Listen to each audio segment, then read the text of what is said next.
हमारे सभी डिफेंस के सर लोगों को राम राम सर, जय Hind sir, very good morning sir. अभी जस्ट आरबीआई का एग्जाम जो है वो संपन्न हुआ है। अब इसके बाद अगर मैं देखूं सर तो बड़े एग्जाम्स अगर मैं देखूं तो आईबीपीएस क्लर्क अब सामने है, आरआरबी क्लर्क सामने है, एसपीआई क्लर्क सामने है और एज पर आकाश सर एलआईसी का भी नोटिफिकेशन हम देख सकते हैं, एनआईएसीएल असिस्टेंट का भी नोटिफिकेशन देख सकते हैं। लेकिन एक बड़ा जो एक ड्रीम जॉब मैं कहूँ एक्स सर्विसमैन कैटेगरी में हमारे आर्मी, नेवी और एयरफोर्स के जो सर लोगों का होता है वो एक एसबीआई क्लर्क भी होता है। एसबीआई क्लर्क के रिगार्डिंग ऑलरेडी हम लोगों ने क्लासेस भी स्टार्ट कर दी है। ये बहुत ज़रूरी है अगर आप बिगनर हैं, अभी आप सर्विस में हैं सर, मान लीजिए अभी आपकी सर्विस 1 साल बची है सर, आप इस वीडियो को देख रहे हैं, आपकी सर्विस 2 साल बची है, आप इस वीडियो को देख रहे हैं। बहुत ज़रूरी है कि कई तरह के क्राइटेरिया हमें पता होने चाहिए ताकि एटलीस्ट अगर हम माइंड मेकअप कर रहे हैं कि मुझे क्लरिकल लेवल को टारगेट करना है तो क्या क्या इंपॉर्टेंट चीज़ें ध्यान में रखनी होगी और किस तरह से हम जो है वो एसपीआई को टारगेट जो भी हमारे पास समय है उसमें हम कैसे बना सकते हैं। नमस्कार दोस्तों, स्वागत है आप सभी एक बार फिर से। मेरी सभी हमारे डिफेंस के सर लोगों से रिक्वेस्ट है, अगर आप इस चैनल पे पहली बार आए हैं, इस वीडियो को देख रहे हैं, मेक श्योर करें आप सभी लोग चैनल को सब्सक्राइब जरूर कर लीजिए क्योंकि यहाँ पे ना केवल इंपॉर्टेंट इंफॉर्मेशन, प्री से मेंस तक का complete reasoning content sir, guidance आपको इस चैनल पे जो है वो प्रॉपर मिलती है। चलिए स्टार्ट करते हैं सर। सबसे पहले समझते हैं step by step. SBI clerk में वैकेंसी स्टेट वाइज होती हैं और ईएसएम कैटेगरी के लिए रिजर्वेशन काफी फिक्स होती हैं। जैसे टोटल कोटा का लगभग 14.5% सीट ईएसएम के लिए रिजर्व होता है सर, ठीक है। सब कैटेगरी में इसमें डिसेबल एक्स सर्विसमैन और dependent of serviceman killed in action के लिए भी स्पेशल सब कोटा होते हैं, ठीक है sir. No sectional cut off. SBI में किसी भी सेक्शन, चाहे क्वांट हो, रीजनिंग हो, इंग्लिश हो, इसका अलग अलग जो है वो कट ऑफ नहीं होता। आपको सिर्फ ओवरऑल एग्रीगेट मार्क्स जो है वो निकालने होते हैं, ठीक है सर। यहां तक क्लियर है। नेक्स्ट पे आ जाइए। एसबीआई क्लर्क में एक्स सर्विसमैन का जो रिजर्वेशन होता है, इसका मतलब ये सीट्स अलग से नहीं होती हैं, ये आपको कैटेगरी वाइज एडजस्ट करना, मतलब एडजस्टमेंट के अंदर देखने को मिलती हैं। जैसे हो सकता है ओबीसी के अंदर आपको जो है वो ईएसएम की जो है वो सीट मिल जाए, एससी के अंदर ईएसएम की सीट मिल जाए, ठीक है। लेट सपोज ओबीसी में अगर 100 सीट्स हैं तो इसमें कुछ सीट जो है वो एक्स सर्विसमैन कैटेगरी को जो है वो मिलती हैं। एक्स यानी एक्स सर्विसमैन प्लस जो है वो डिसेबल एक्स सर्विसमैन, दोनों इसमें सर कवर्ड होते हैं, ठीक है सर। ओके, नेक्स्ट पे आ जाइए, अगले पे आते हैं। अब थोड़ा सा और डेटा की बात करते हैं। 25-26 के ट्रेंड के जो है मुताबिक ईएसएम कैटेगरी की वैकेंसी 2 हिस्सों में डिवाइडेड होती है, एक रेगुलर होती है, एक बैकलॉग होती है। क्या सर इसका क्या मतलब है? बैकलॉग रियलिटी जो है वो होती है कि स्टैट्स दिखाते हैं कि ईएसएम कैटेगरी में वैकेंसीज अक्सर फिल नहीं हो पाती हैं। पिछले साल लगभग 800 प्लस सीट सिर्फ ईएसएम में बैकलॉग में जो है वो हमने देखा था। जैसे अगर मैं लेट सपोज कहूं, कर्नाटका में 198 अर्लियर ट्रेंड में हमें जो है वो बैकलॉग सीट्स जो है वो देखने को मिली थी। असम में अर्लियर ट्रेंड्स में हमने 170 जो है वो बैकलॉग सीट देखी थी ईएसएम में। मेघालय, नागालैंड में इन एरियाज में ईएसएम की सीट अक्सर कभी कभी जो है वो 100% फिल नहीं होती हैं, जो सिलेक्शन के चांसेस को बढ़ा देता है। डीएसएम में अगर मैं जाऊं, ईएसएम कोटा के अंदर 4.5% सीट स्पेशली जो है वो डिसेबल एक्स सर्विसमैन कैटेगरी के हमारे सर लोगों के लिए जो है वो क्या होती है, यहाँ पे रिजर्व होती है, ठीक है सर। ओके, नेक्स्ट पे आ जाइए। अब जब मैं यहां पे कहता हूं कि एक्स सर्विस मतलब एसपीआई क्लर्क में एक्स सर्विसमैन के लिए हॉरिजॉन्टल रिजर्वेशन होता है, इसका मतलब यह है कि ईएसएम वैकेंसी टोटल वैकेंसी का एक पार्ट होती है। इसका क्या मतलब है सर? इसका मतलब यह है, मान लीजिए अगर मैं कहूं टोटल एक्सपेक्टेड, एक मैं ट्रेंड ले रहा हूं, चूंकि अर्लियर ट्रेंड लगभग 6500 का था, इस बार भी मैंने एग्जाम्पल ले लिया। मान लीजिए 6500 वैकेंसीज हैं, ठीक है सर। ईएसएम रिजर्वेशन लगभग 10 to 14% सीट्स ईएसएम और डिसेबल एक्स सर्विसमैन कैटेगरी के लिए रिजर्व होती हैं। बैकलॉग वैकेंसी अक्सर ईएसएम कैटेगरी में सीट्स जो खाली रह जाती हैं, इसलिए बैकलॉग वैकेंसीज काफी हायर रहती हैं। पिछले साल लगभग 1400 बैकलॉग वैकेंसीज थी, जिसमें मैक्सिमम एक्स सर्विसमैन और पीडब्ल्यू कैटेगरी की जो थी वो हमने यहां पे देखा था, ठीक है सर। ओके, नेक्स्ट पे आ जाइए। अब जैसे मैं एग्जांपल देता हूं सर कैटेगरी वाइज, अगर रेगुलर की जो है वो ईएसएम जो है वो 150 थी तो एस्टिमेट एक ट्रेंड के हिसाब से 80 प्लस आपको जो है वो बैकलॉग ईएसएम वैकेंसीज मिल जाएंगी। महाराष्ट्र में जहां ये नंबर 120 है, यहाँ पे 100 हो गया। जहां पे कर्नाटका में जो है वो 80 है, यहाँ पे हाई बैकलॉग आपको देखने को मिल रहे हैं। या फिर आसाम में मैं कहूं आपको हाई बैकलॉग जो है वो देखने को यहाँ पे मिल रहे हैं। ठीक है सर, नेक्स्ट पे आ जाइए। अब जब मैं फॉर्म फीस की बात करता हूं सर, तो आप यहाँ पे देखिए जनरल ओबीसी की 750 रुपए और एक्स सर्विसमैन कैटेगरी की फीस जो है वो एसबीआई के अंदर हमें देखने को नहीं मिलती है सर। ठीक है, ओके, नेक्स्ट पे आ जाइए सर। अब जब मैं कट ऑफ के ट्रेंड को देखता हूं सर, तो ईएसएम कैटेगरी का कंपटीशन जनरल कैटेगरी के मुताबिक काफी कम होता है। यहां पे अगर मैं थोड़ा डेटा देखूं, देखिए हमेशा मैं ये चीज कहता हूं सर कि कुछ एक स्टेट में चाहे आप कोई भी एग्जाम, एसबीआई क्लर्क हो, आईबीपीएस क्लर्क हो, आरआरबी क्लर्क हो, आपको मेक श्योर करना है कि इन स्टेट्स का कट ऑफ नॉर्मली से ज्यादा होता है। जैसे नॉर्मली सर हम लोग एसबीआई क्लर्क, आईबीपीएस क्लर्क में एक इन जनरल जो मैं जो है वो अर्लियर ट्रेंड के हिसाब से एक जो टारगेट हम लोग डिसाइड करते हैं नियर 60 होता है, लेकिन उसमें एक्सेप्शन कुछ एक स्टेट्स होते हैं। जैसे सर, जैसे हरियाणा हो गया, यूके हो गया, एचपी हो गया, हिमाचल हो गया या फिर पंजाब, इनके कट ऑफ 60 से ऊपर गए हैं, जिसमें हरियाणा, यूके और एचपी तो लगभग सर 60 प्लस बाकी कट ऑफ मतलब स्टेट्स की तुलना में ज्यादा देखने को मिलता है। तो ये आपको दिमाग में जो है वो लेके चलना है कि 2-3 स्टेट्स के कट ऑफ सभी एग्जाम्स में आपको बाकी स्टेट से ज्यादा देखने को मिलते हैं। यूपी, बिहार, राजस्थान का जो नंबर है वो लगभग सर 56-57 से लेके जो है वो 62-63 तक जाता है।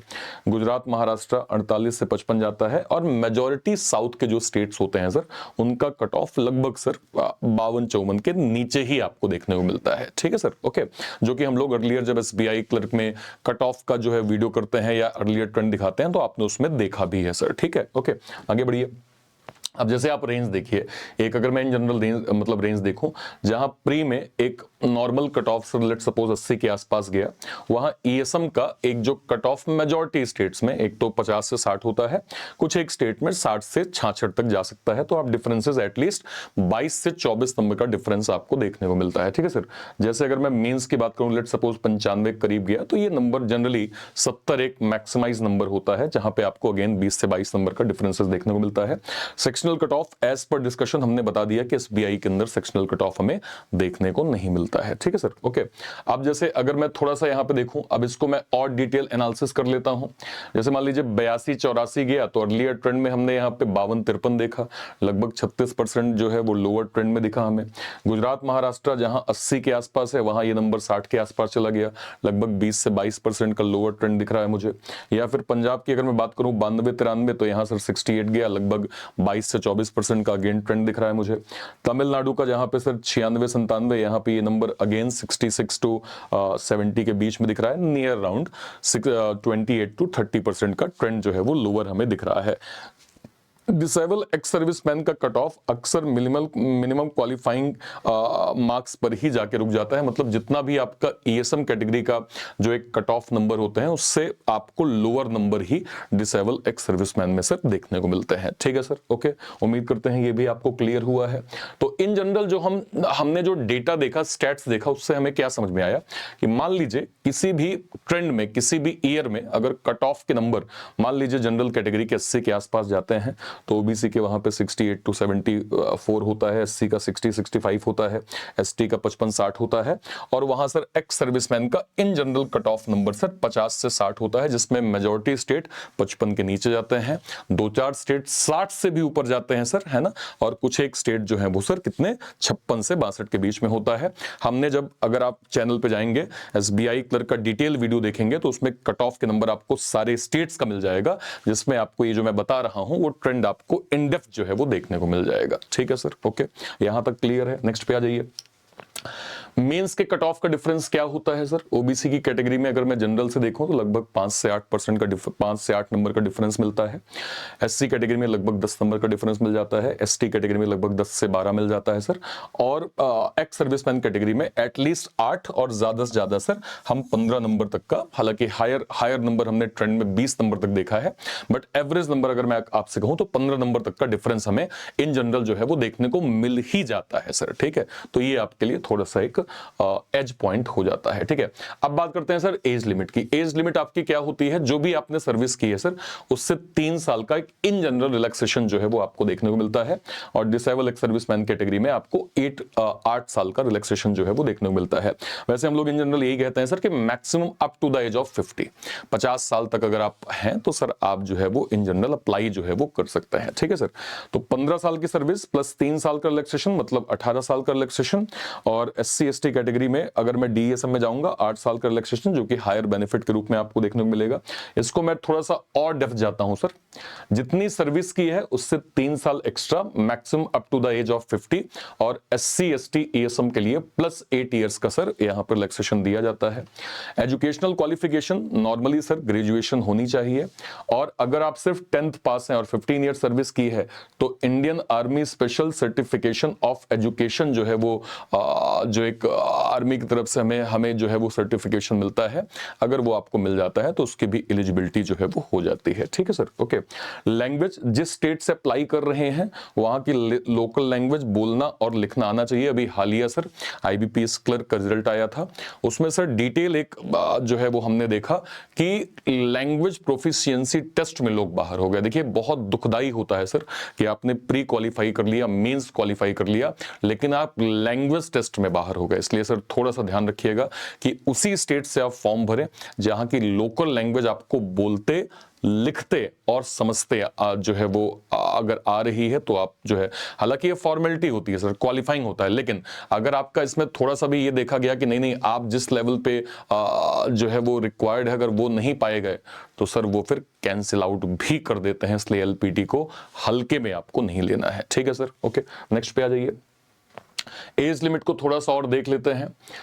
एक सिंपल कैलकुलेशन है, total age service year -3 less equal to 28। जैसे मान लीजिए अगर कोई कैंडिडेट सर 45 साल के हैं और उनकी 20 साल की सर्विस है, तो 45 से 20 सर, ठीक है, और ये आपने -3 यहां पे कर दिया तो 22 साल इज लेस देन 28, इसलिए वो एलिजिबल है। एक इस तरह से भी कैलकुलेशन जो है वो की जाती है। फैक्चुअल लिमिट ये है कि मैक्सिमम एज किसी भी हाल में 50 साल के ऊपर नहीं होनी चाहिए। तो इन जनरल जब मुझे भी बताना होता है तो मैं up to the age of 50 ही बताता हूं सर, बट ये कैलकुलेशन से भी आप जो है वो अपनी एज जो है वो जस्टिफाई कर सकते हैं। ठीक है, बेसिकली 3 लेवल पे एग्जाम होते हैं सर, प्री होता है, मेंस होता है, लैंग्वेज प्रोफिशिएंसी टेस्ट होता है, कोई इंटरव्यू नहीं होता, और ये same criteria ex serviceman category में भी फॉलो जो है वो किया जाता है। ठीक है सर, ओके। अब जब हम बात करते हैं प्री की सर, तो प्री में 100 क्वेश्चन, 30 जो है वो इंग्लिश, मैथ्स और रीजनिंग जो है वो 35 क्वेश्चन। ठीक है, प्री के मार्क्स जो है वो फाइनल मेरिट में काउंट नहीं होते, ये क्वालिफाइंग होता है, इसके मार्क्स सर यहां पे काउंट नहीं होते हैं। मेंस में सर GA ESM के लिए सबसे इंपॉर्टेंट सेक्शन होता है सर, इंग्लिश 40 क्वेश्चन, क्वांट आपके 50 क्वेश्चन, रीजनिंग और कंप्यूटर भी लगभग आपका 50 क्वेश्चन यहां पे जो है वो देखने को मिलता है सर। ठीक है, LPT अगर आपने 10th या 12th में लोकल लैंग्वेज पढ़ी है तो आपका LPT नहीं होगा। नोटिफिकेशन आने के वक्त आपके पास वैलिड डिस्चार्ज सर्टिफिकेशन या स्पेसिफाइड डेट तक डिस्चार्ज होने का प्रूफ होना चाहिए। जैसे ये मुझे कई हमारे सर लोग ये सवाल करते हैं, अभी मुझे सुन रहे होंगे तो आपका डाउट क्लियर होगा कि सर मेरी सर्विस को 1 साल बचा है, क्या मैं एलिजिबल हूं? तो सर इसका जवाब यह है कि इन जनरल जब नोटिफिकेशन आता है तो उसमें 1 सवा साल का एक मार्जिन दिया जाता है कि मान लीजिए आज अगर अप्रैल है, लेट्स सपोज अप्रैल है, तो वो नोटिफिकेशन में मेंशन जो है वो किया होता है कि अगर आप अगस्त 27 तक फॉर्म मतलब आप का जो है वो सर्विस कंप्लीट होती है तो आप एलिजिबल हो जाएंगे। इसका मतलब ये है कि आप फॉर्म भरते हैं, ठीक है, आपकी प्रोसेस हो रही है, तो सर आपके पास ना अगस्त 27 तक 100% आपके पास डिस्चार्ज सर्टिफिकेशन होना चाहिए, तो आप सर बकायदा इस एग्जाम को दे सकते हैं। ठीक है, जो ESM पेंशन ले रहे हैं वो भी इस कैटेगरी में अप्लाई करने के समहाउ एलिजिबल होते हैं। ठीक है, प्रिपरेशन स्ट्रेटेजी देखिए, अगर मैं आपको यहाँ पे स्ट्रेटेजी बात करूं, मेंस में 50 मार्क्स का GA होता है ESM कैंडिडेट के लिए, ये गेम चेंजर होता है क्योंकि इसमें कम टाइम में ज्यादा एक्यूरेसी आपको मिल जाती है। नेगेटिव मार्किंग सर, हर गलत आंसर पर 0.25 मार्क्स आपके कटते सकते हैं। ईएसएम कट ऑफ लो होने की वजह से एक्यूरेसी मेंटेन करना अटेम्प्ट करने से ज्यादा इंपॉर्टेंट होता है, ठीक है सर, ओके। एलपीटी डेटा के मुताबिक 60% ईएसएम कैंडिडेट एलपीटी से बच जाते हैं क्योंकि उन्होंने 10th-12th में लोकल लैंग्वेज पढ़ी होती है। तो ध्यान रखिएगा, एलपीटी को सर हल्के में बिल्कुल नहीं लेना है, ये आपके लिए गेम चेंजर जो है वो हो सकता है, ठीक है सर, ओके। अब थोड़ा सा सर एक डेटा अगर मैं देखूं, एप्लीकेंट्स जहां पे नॉर्मली, एक एग्जांपल दे रहा हूं, हालांकि ये बहुत कम संख्या में आपको बता रहा हूं सर, बहुत कम, 5 से 6 लाख, जहां पे एक्स सर्विसमैन कैटेगरी 30 से 40, अब तो सर इसके नंबर्स और बढ़ेंगे, अब तो कंपटीशन में आपको बता दूं एक्स सर्विसमैन कैटेगरी में और बढ़ता जा रहा है। सीरियस कैंडिडेट्स में मान लीजिए 2 लाख होंगे तो उसमें 8,000 होंगे, ठीक है। सीट्स जो है वो उसमें मान लीजिए 2600 हैं तो उसमें 300 होंगे, है ना। ये ओवरऑल सीट्स में ये डिफरेंसेस हमें एक सर्विसमैन कैटेगरी मिलता है। तो जहां पे 1/150 का कंपटीशन आपको जनरल कैंडिडेट में, वहां पे 1/80 या 1/100 का कंपटीशन आपको जो है वो एक सर्विसमैन कैटेगरी में मिलता है, अगर आप ओवरऑल वैकेंसीज का ट्रेंड यहाँ पे देखेंगे तो, ठीक है। अब आपको समझना पड़ेगा जरा पेपर का स्कोर। जैसे मैं आपसे कहूं कि ये मैंने कुछ सब्जेक्ट प्री में रखे हैं, जीए मेंस के लिए कर दिया, जहां पे एक बच्चा प्री में सर 28 से 32 स्कोर तक रीजनिंग में कर पाता है, वहां पे आपको ये समझना पड़ेगा कि एक्स सर्विसमैन कैटेगरी में 21 से 25 नंबर भी एक सफिशिएंट नंबर होता है। जहां पे एक बच्चा 20 से 25 एक एवरेज स्कोर क्वांट में कर लेता है, वहां एक्स सर्विसमैन कैटेगरी 12 से 18 कर पाते हैं। जहां पे सर एक बच्चा लगभग 24 से 26 तक स्कोर कर लेता है, वहां एक हमारे एक्स सर्विसमैन सर लोग 15 से 20 का नंबर जो है वो इन जनरल, वो भी 15 के आसपास तो मैं कहूंगा, और ये नंबर आपको स्ट्रांग होते हैं। ये आप भी मानते हैं सर, आप चाहे आर्मी के हो, नेवी के हो, एयरफोर्स के हो। इंग्लिश एक चैलेंजिंग सब्जेक्ट या तो आपने मान लिया है पहली चीज, या तो आप सर मेहनत नहीं कर रहे हैं इंग्लिश में सर, है ना। बट इंग्लिश एक आपके लिए चैलेंजिंग है, बट टफ नहीं है सर। हमने कोई एक वीडियो के अभी हालिया हमने कंप्लीट कॉमन वीडियो किया था, जहां मैंने संतोष सर से ये बात पूछी, उन्होंने बहुत क्लियर कहा और डिटेल स्ट्रेटेजी वीडियो उन्होंने बनाया है। उन्होंने क्लियर ये चीज कही है कि अगर आप स्ट्रेटेजाइज तरीके से इंग्लिश को टारगेट करते हैं सर, तो आपके लिए एक डिसेंट मार्क्स सर जो है वो एक सर्विसमैन कैटेगरी में, क्योंकि आपको सर टॉप नहीं करना है, आपके सिलेक्टेड मार्क्स हैं जो है वो कट ऑफ निकालने के लिए, उसमें अगर आप स्ट्रेटेजी वाइज इंग्लिश पढ़ेंगे तो आपके लिए फायदा होगा। तो इंग्लिश और क्वांट थोड़ा परेशान करता है, और जो स्ट्रॉन्गेस्ट है सर वो एक तो जीए होता है, दूसरा आप रीजनिंग में बहुत अच्छे marks as per data average जो है वो एक सर्विसमैन हमारे सर लोग जो है वो कर लेते हैं, ठीक है सर, ओके। चलिए ये तो हमने पढ़ लिया सर, ठीक है। मेन जो इशू हमने देखे हैं सर एक्स सर्विसमैन कैटेगरी में कि क्या क्या प्रॉब्लम्स आती हैं, नोटिस करिएगा आपका भी जो भी इसमें सेक्शन होगा। एक तो सर स्पीड का कंसर्न सबसे ज्यादा होता है सर हमने 20 साल बाद सर्विस करने के बाद हमने पढ़ाई स्टार्ट करी 24 साल बाद। आपकी बात जेन्युइनली सही है सर। देखिए हमारा प्लेटफॉर्म इकलौता ऐसा प्लेटफॉर्म है जिसमें हम ना केवल एक्स सर्विसमैन पे बात करते हैं, हम गाइडेंस, मेंटरशिप एंड बैचेस भी प्लान करते हैं। तो सर हमने इस तरह का कंटेंट का प्रारूप आपको दे रखा है कि आप पहले बेसिक पढ़िए, फिर कंटेंट रिवीजन करिए, अच्छे से कंटेंट रिवीजन करिए, उसके बाद आपकी सिलेक्टिव स्टडी है। क्योंकि जब मैं आपसे ये कहता हूं कि जहां जनरल कट ऑफ 80-85 जाता है, वहां आपके जो है वो कट ऑफ नंबर 50 से 60 रुक जाते हैं, इसका मतलब यह है कि अगर आपकी सिलेक्टिव स्ट्रेटेजी क्लियर है तो आपको प्री क्वालिफाई करने में ज्यादा मुश्किल नहीं आएगी। अगर आपको मालूम है कि हाँ भाई यहां से यहां की रेंज है, मुझे ज्यादा से ज्यादा मॉक देने जो है वो दे के अपनी एक्यूरेसी को बढ़ाना है, परसेंटाइल को बढ़ाना है और अटेम्प्ट लिमिटेड करने हैं, तो जब आपकी ये स्ट्रेटेजी होगी ना सर, तो स्पीड का कंसर्न आपका क्लियर होगा। क्वांट वीकनेस 25% लोगों की प्रॉब्लम होती है, प्रैक्टिस ना कर पाना 20% लोगों की प्रॉब्लम होती है, इंग्लिश का फियर जो है वो प्रॉब्लमेटिक होता है, और स्ट्रेटेजी आप नहीं जान पाते, ये भी एक फियर होता है। देखिए सर, हम जब ये कहते हैं कि एक्स सर्विसमैन कैटेगरी को कई लेवल पे बेनिफिट मिलता है, तो आपको ये समझना पड़ेगा कि अगर आपके पास सही गाइडेंस नहीं है, आपको दिख रहा है कि आप बैंकिंग इंश्योरेंस में जा सकते हैं लेकिन गाइडेंस सही नहीं है सर, तो फिर कुछ भी हो पाना संभव नहीं हो सकता। इसलिए सर इन चारों चीजों को सर ना केवल हम यहाँ पे इसको ओवरकम करते हैं, एक सही स्ट्रेटेजी, सही तरीका बताने की कोशिश करते हैं, और जितने हमारे एक्स सर्विसमैन सर लोग हैं अगर उसको फॉलो करते हैं, तो हमने सर भी हालिया आपने देखा ही होगा, अगर मैं आपको थोड़ा सा दिखा पाऊं सर, हालिया अभी सर हमने एक्स सर्विसमैन कैटेगरी में सर बम्पर सिलेक्शन जो है वो देखे हैं सर। अभी जो आईबीपीएस क्लर्क, आरआरबी क्लर्क के अंदर जो रिजल्ट आया है सर, है ना, बड़ी खुशी है सर। इसमें बहुत सारे हमारे एक्स सर्विसमैन सर लोग ऐसे भी हैं जिनका फाइनल सिलेक्शन हो गया है और रिटायरमेंट अभी बची है, रिटायरमेंट अभी है, अभी सेकंड इनिंग स्टार्ट होने वाली है। तो खुशी है सर कि जिस तरह से गाइडेंस जो है वो सर लोगों ने समझा, सीखा, चाहे प्री का हो, मेंस का हो, स्ट्रेटेजी वाइज हो, टॉपिक वाइज हो, कैसे रीजनिंग पढ़ना है, रीजनिंग में अटेम्प्ट क्या करना है, मॉक टेस्ट की स्ट्रेटेजी क्या होगी, इन सभी चीजों को सर लोगों ने फॉलो किया और बताते हुए बड़ी खुशी है सर कि आज सभी हमारे सर लोग अलग अलग बैंक में, ये हमारे आर्मी नेवी एयरफोर्स के सर लोग अलग अलग बैंक में जो है वो पोस्टेड हो चुके हैं। ठीक है सर, ओके। सो हम लोग कहां पे थे सर? तो हम लोग नेक्स्ट सेक्शन पे आते हैं।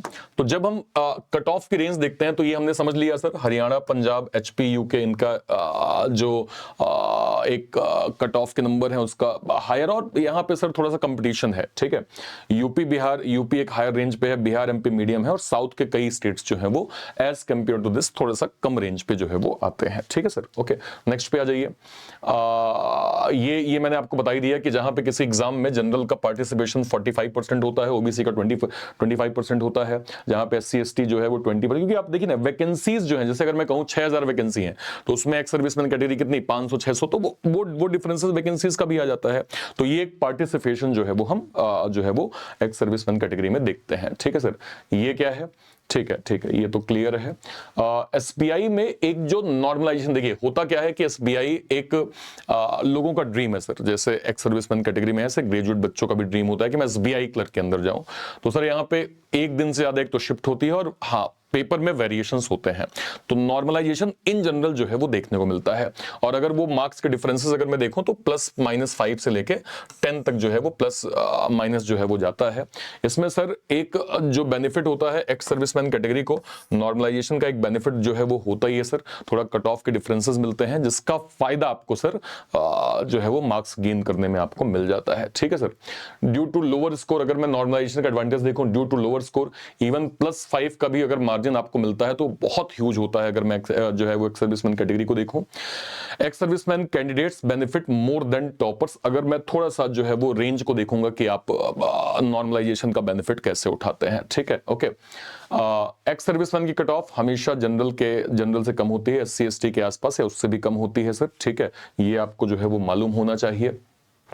तो जब हम की एडवांटेजेस को देखते हैं तो आपको 50 साल तक की एज लिमिट, ग्रेजुएशन जो है वो सम एक्सटेंट की, हाँ एक तो कंपलसरी है, बट कुछ एक अगर आपने 15 साल का जो है वो डिग्री कर रखा है, प्लस आपके पास सर्टिफिकेशन जो है वो डिफेंस की तरफ से मिल रहा है, तो वो एक एलिजिबिलिटी सम एक्सटेंट में आपको मिलता है। ठीक है सर, ओके। फी का ठीक है एक एग्जम्पशन मिलता है, लोअर कट ऑफ होती है। ठीक है सर, ये कंप्लीट आपको जो है वो अलग अलग चीजें देखने को मिलती हैं। तो जब हम यहाँ पे देखेंगे एक्स सर्विसमैन कैटेगरी के सिलेक्शन चांसेस हायर होते हैं यदि बेसिक प्रिपरेशन प्लस स्पीड आपने मेंटेन कर ली, प्रीलिम्स आपका क्लियर हो गया, सिलेक्शन प्रोबेबिलिटी हाई होती है अगर आपकी मेंस की स्ट्रेटजी बहुत अच्छे से क्लियर है। ठीक है, तो आपको ये समझना पड़ेगा कि आपको एफर्ट जो है वो करने पड़ेंगे सर, तभी आपका काम बनेगा। जब हम सिलेबस की बात करते हैं कि एसबीआई क्लर्क के अंदर क्या क्या सिलेबस है, तो ये आपका सर क्वांट का प्री प्लस मेंस का, स्पीड मैथ्स, डीआई, अर्थमेटिक के सारे टॉपिक, और ये मेंस का इसका लेवल अप, प्लस आपको स्पीड मैथ्स का लेवल अप, डीआई में कुछ पैटर्न एडिशन, अर्थमेटिक के जैसे data sufficiency, statement based data fillers, ये सारे कंटेंट आपको जो है वो मेंस में मिल जाते हैं। अगर हम रीजनिंग की बात करें, सिटिंग पजल है ना सबसे पहले, alpha numeric series, blood relation, direction distance, coding, order ranking, syllog, inequality, alphabetical series, फिर इसका मेंस वर्जन। देन अगर मैं जाऊं machine input, data sufficiency, computer aptitude, new pattern coding, coded format में आपको sir coded blood relation, coded direction, coded inequality, coded syllog, ये format हो गया। क्रिटिकल रीजनिंग में, लॉजिकल रीजनिंग में assumption, argument, course of action, cause and effect, drawing, inference, decision making, है ना, ये सारे टॉपिक आपको जो है वो रीजनिंग के अंदर मिलते हैं। इंग्लिश की अगर हम बात करें, cloze test, parajumble, sentence arrangement, passage, paragraph completion. Then अगर मैं जाऊं sentence completion, verb, tenses, modals, adjective, determiner, preposition, conjunction, synonym, antonym, root words, one word substitution, confusing words, foreign words, fill in the blanks, multiple meaning, error spotting, word swap, phrase replacement, no improvement, match the following, sentence completion, ये complete syllabus आपको English का मिल गया। जीए की हम बात करें, हर एक टीचर आपको गाइड करते हैं एटलीस्ट 6 महीने की करंट अफेयर आपको आनी चाहिए, जिसमें सर नेशनल और स्टेट्स के affair, economical, banking, business news, appointment, resignation, summit, conferences, important days and events, MOU, merger, acquisition, ये कंप्लीट हो गया। देन सर इंडिया और वर्ल्ड की regulatory body, money market Bharat में कैसे काम करता है, भारत का बैंकिंग सिस्टम क्या है, बैंकिंग की टर्मिनोलॉजी क्या है। इसके अलावा अगर मैं जाऊं तो स्टैटिक में इंडिया के स्टेट्स और culture, countries, capital currencies, national parks, wild life sanctuaries, सांसद और उनके संसदीय क्षेत्रों के बारे में भी जो है वो पूछा जाता है। तो ये आपका सिलेबस हो गया। अब सर इन जनरल एक जो है वो सवाल आता है कि सर हम प्रिपरेशन कैसे करें, क्या हम स्वयं से करें सर या फिर हम गाइडेंस के साथ करें। तो मैं आपको बिल्कुल रियलिटी बता देता हूं सर, आपको इसके अकॉर्डिंग जो है वो चेक करना होगा। देखिए अगर आप स्वयं से करते हैं तो क्या क्या जो है वो हर्डल आते हैं। एक तो ये है कि आप सर 15 साल बाद, 17 साल बाद, 20 साल बाद, 24 साल बाद आप सर्विस से जो है वो वापस आते हैं। आपको पहली चीज इस चीज का क्लियर आइडिया नहीं होता कि कंटेंट में एग्जैक्ट कंटेंट मुझे कहां मिलेगा, एक्स सर्विसमैन कैटेगरी का कंटेंट कहां मिलेगा, क्या ये जो कंटेंट मिल रहा है ये जेन्युइन है कि नहीं, क्या ये जो कंटेंट मिल रहा है क्या ये मेरे लिए पढ़ना सही है कि नहीं। आपको ये पता ही नहीं कि पढ़ना कहां से है, कैसे है, रिसोर्सेज की कमी होती है, टॉपिक वाइज नोट्स नहीं होते, प्रैक्टिस क्वेश्चंस नहीं होते आपके पास, गाइडेंस मेंटरशिप नहीं होता, जो आपके गोल को अचीव करने में थोड़ा सा परेशानी का सबब होता है। लेकिन जब आप सर एक गाइडेंस स्टडी करते हैं तो आपको मालूम है कि जो है वो स्ट्रक्चर स्टडी प्लान आपको मिल जाएगा, कंसिस्टेंसी के साथ लाइव और रिकॉर्डेड क्लासेस आपको मिल जाएंगे। इसके अलावा आपको प्रैक्टिस और रिवीजन मिल जाएगा, स्टडी नोट्स, क्विजेस, जो है टेस्ट सीरीज मिल जाएगी, गाइडेंस और मेंटरशिप आपको मिल जाएगा, जो आपके गोल को अचीव करने की एक्यूरेसी को बढ़ा देता है। अगर आप सीरियस एस्पायरेंट है और कंसिस्टेंट एस्पायरेंट है तो आपके लिए सर सिलेक्शन के रास्ते जो है वो दिखने लगते हैं कि अगर मैं फोकस मेहनत करूंगा मुझे इसका रिजल्ट मिलेगा। ठीक है सर, इसको ध्यान में रखते हुए सर एग्जाम ट्यून ने डेडिकेटेड निर्माण एक्स मतलब जो है वो क्लर्क फाउंडेशन बैच लॉन्च किया है, जो कि क्लर्क फाउंडेशन पे बेस्ड होगा। इसी का सर हमने लॉन्च किया है पलटन एक्स सर्विसमैन ऑल जो है वो क्लर्क फाउंडेशन बैच। इस बैच के माध्यम से आप क्लरिकल लेवल एग्जाम्स को सर बिल्कुल स्क्रैच से लेके हाई लेवल तक की जो है वो प्रैक्टिस कर सकते हैं। कंप्लीट आपको टीम इसमें मिल जाएगी, संतोष सर, विवेक सर है ना, यहाँ पे धीरेन्द्र सर जो है वो हिंदी इंग्लिश के लिए, कंप्यूटर के लिए, प्लस यहाँ पे अरुण सर, मैं हूं सर है ना। हम लोग डिटेल फोकस स्टडी सर इस पलटन एक्स सर्विसमैन फाउंडेशन बैच में जो है वो पढ़ रहे हैं। इसके अलावा भी इससे पहले भी सर हमने, देखिए सर हमारा प्लेटफॉर्म इकलौता ऐसा प्लेटफॉर्म है जिसपे हमने ना केवल एक्स सर्विसमैन पे सर हम बात करते हैं और हमें खुशी है सर कि हम गाइडेंस मेंटरशिप के साथ हम बैचेस भी प्लान करते हैं, जिसका हमारे सर लोगों को बहुत बेनिफिट हुआ और उसका परिणाम है सर कि आज हमारे एक्स सर्विसमैन सर लोग जो है वो अलग अलग जो है वो बैंक में हालिया ट्रेंड के हिसाब से सिलेक्ट हुए हैं। तो इंस्टेड ऑफ दिस कि आप अलग अलग बैचेस को अवेल करें, मैं आपको रिकमेंड करता हूं कि आपको सर हमारे एक्स सर्विसमैन जो है वो सुपर पैक के साथ जाना चाहिए। ये पैक क्या है सर, ये पैक एक डेडिकेटेड पैक हमारे एक्स सर्विसमैन कैटेगरी के सर लोगों के लिए है सर। इसमें सर अभी तक के जितने भी एक्स सर्विसमैन बैचेस बन चुके हैं वो मिल जाएंगे, करंट में जो ऑनगोइंग एक्स सर्विसमैन के बैचेस चल रहे हैं वो मिल जाएंगे और आने वाले टाइम पे भी जो भी एक्स सर्विसमैन के बैचेस हैं वो भी आपको मिल जाएंगे सर। तो अगर आपकी सर्विस में 1 साल बचा हुआ है, 2 साल बचा हुआ है तो आप हमारा 2 साल का पैक ले सकते हैं सर। हमने 3 साल का भी पैक लॉन्च किया हुआ है सर और अच्छे डिस्काउंट के साथ आपको मिल जाएगा। तो कहां से आप, या तो आप इसी वीडियो के डिस्क्रिप्शन बॉक्स में जाइए सर, इसी वीडियो के जो है डिस्क्रिप्शन बॉक्स में मिल जाएगा, या फिर मान लीजिए कोई वीडियो, लेट सपोज मान लीजिए सर मैं ऐसे चैनल पे गया, ठीक है सर, तो मैं जब चैनल पे जा रहा हूं, मान लीजिए कोई वीडियो मैंने ऐसे लाइव सेक्शन पे क्लिक किया सर, क्लिक करते ही मान लीजिए मैंने इस वीडियो पे क्लिक किया, जैसे मैं इस पे क्लिक करूंगा सर इसके डिस्क्रिप्शन बॉक्स में जैसे ही मैं जाऊंगा तो मैं यहाँ पे देख रहा हूं कि सेकंड ऑप्शन है bank exam ex serviceman super Naik pack मिल जाएगा सर। इसको जब आप अवेल कर रहे होंगे तो उसमें आपको 1 साल, 2 साल, 3 साल तीनों मिल जाएंगे सर। आपको स्पेशल डिस्काउंट आप जब यहाँ पे क्या कहते हैं जब अवेल कर रहे होंगे सर तो आप कहीं पे कोड सेक्शन आपको मिलेगा, वहां पे आप मेरा नाम ARPIT डाल दीजिएगा, आपको मैक्सिमम एक्स्ट्रा डिस्काउंट भी मिल जाएगा सर, चाहे 1 साल का पैक हो, 2 साल का पैक हो या फिर 3 साल का पैक हो, एज पर सूटेबिलिटी आप इसको अवेल कर सकते हैं। ठीक है सर, ओके। और कहीं कोई डाउट होता है वीडियो के कॉमेंट सेक्शन में अपनी बात आप जरूर रखिएगा, ठीक है। टिल देन, तब तक के लिए thank you so much, thank you so much, जय Hind, thank you, thank you, thank you.